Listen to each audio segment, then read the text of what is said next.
Welcome back to another daily reflection on the Daily Vedantic. Today's reflection is on the secret key within this philosophy. Secret key that, when applied, everything else just unlocks. And that secret key within this philosophy is studying daily. Studying, reflecting daily.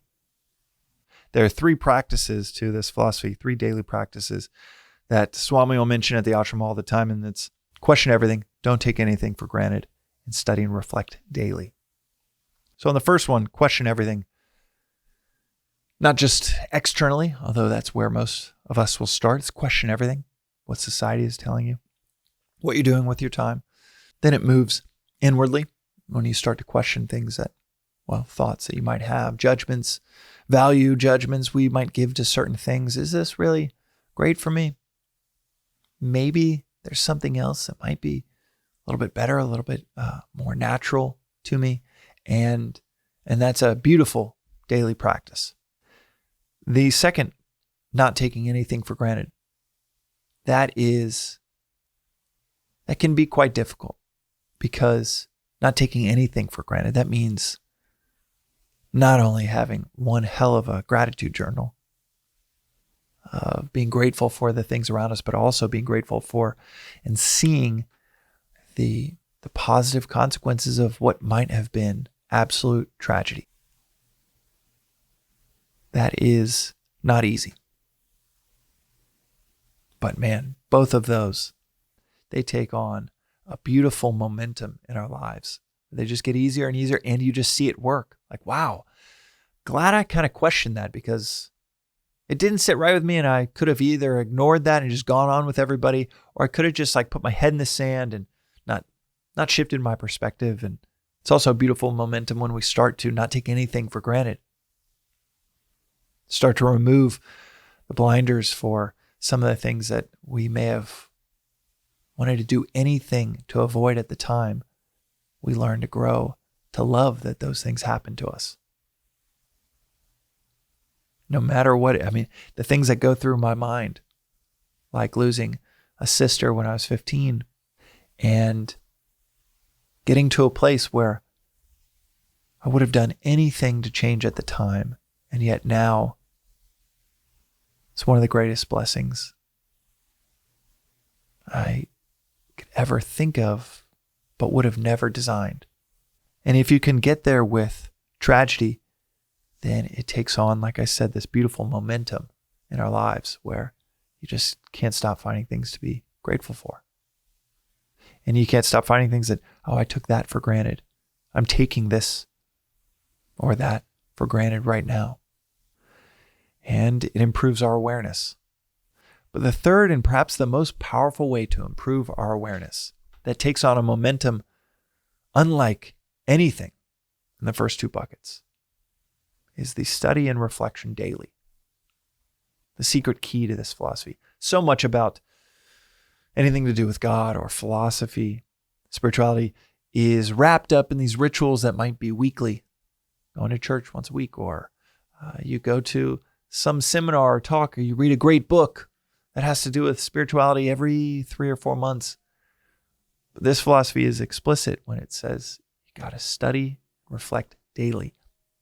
It might only be 5-10 minutes, but it has to be daily. And that is because at the root of it all, so many of these episodes, or so many of the books, so many of the verses within any text within Vedantic literature is about the solutions. But when we get down to what is the problem, the root of all of our problems, the root is attachment. Selfish attachment.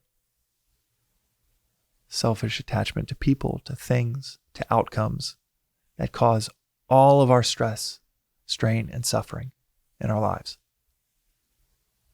It is so simple, and yet trying to unwind the amount of attachment we find ourselves in, it can be like bench pressing 500 pounds. It is simple, but it is not easy. But the antidote to that root problem is daily study and reflection.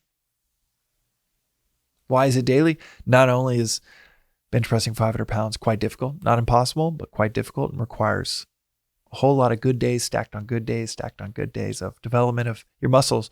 But additionally, the virus of attachment has no cure other than the absolute state of realization. Until you get there and we're all just in this relative plane together.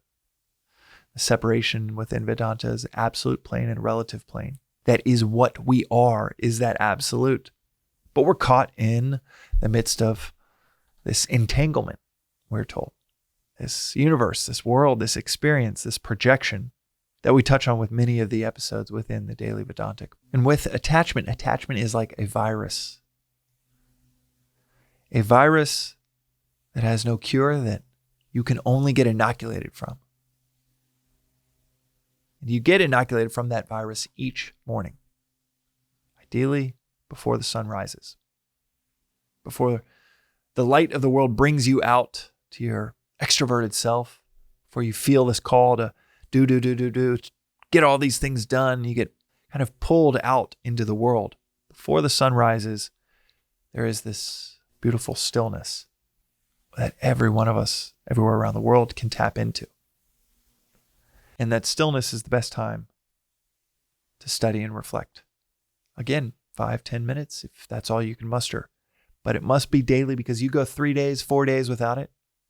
You're going to have lunch with that friend and they're going to say a string of words in a certain order that makes you think, oh, I want that. Oh, I should have that. Oh, should I be working harder for that? Oh, should I be pursuing that?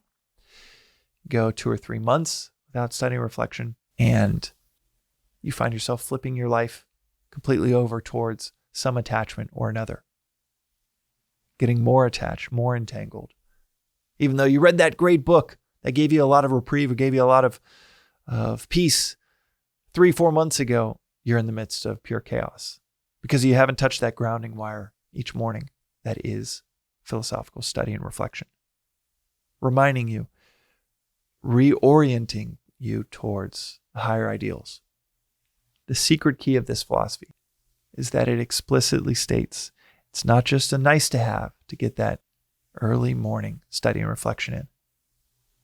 This philosophy is explicitly clear that it is required. That you will catch the virus, the source of all suffering, over and over and over and over without a daily inoculation. These concepts, this manual for living, as we touched on in a previous episode, it doesn't become a manual for living unless it's studied and reflected on daily. And that could be a year spent on just reflecting on one concept. It could be reflecting on the concept that, something I mentioned in a recent episode, one of my favorite concepts within Vedanta is seeing no otherness in the world. Love is seeing no otherness in the world and everything else. If it is just quote unquote love of 1 or 2 people in your life, that is just preferential attachment because of how they make you feel. You could reflect on that, kick the tires on that, see if is that true? I don't think so. I think I really genuinely love this person. I don't think it's selfish, preferential attachment on how they make me feel. You could reflect on that for a year, for 5 years. Is love really an identification with another? You could reflect on that for 5 lifetimes. But this philosophy says, if you really want to shift, if you really want to move towards harmony, it requires you reflecting on it daily. That is the secret key within the philosophy of Vedanta. And that's today's reflection on the Daily Vedantic. We'll see you next time.